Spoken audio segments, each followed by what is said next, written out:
$325.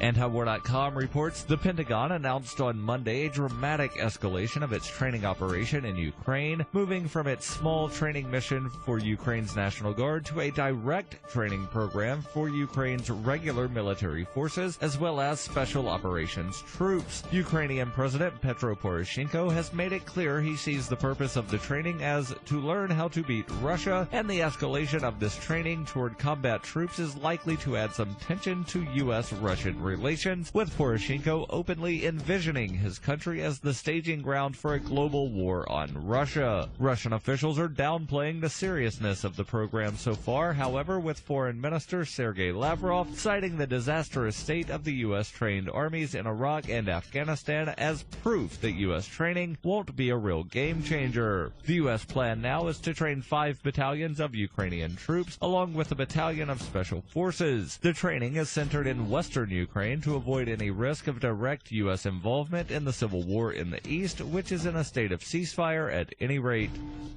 You can support FPP Radio by shopping online. Every purchase you make from one of my affiliates at shop.fppradio.com helps fund FPP Radio. That's shop.fppradio.com.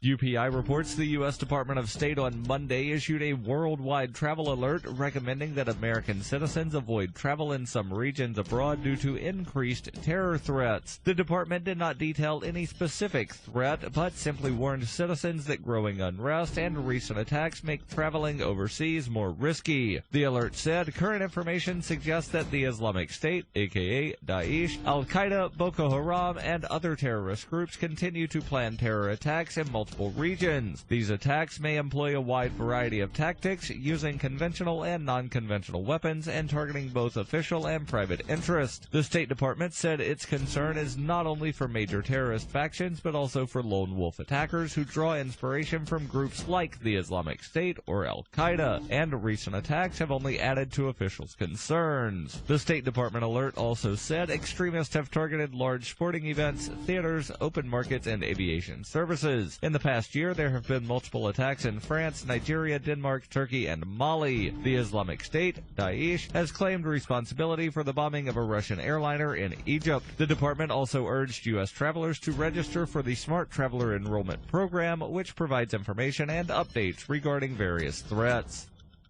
For nearly 40 years, Roberts & Roberts Brokerage has been a trusted source for buying and selling precious metals like gold and silver. They also take Bitcoin for precious metal purchases and have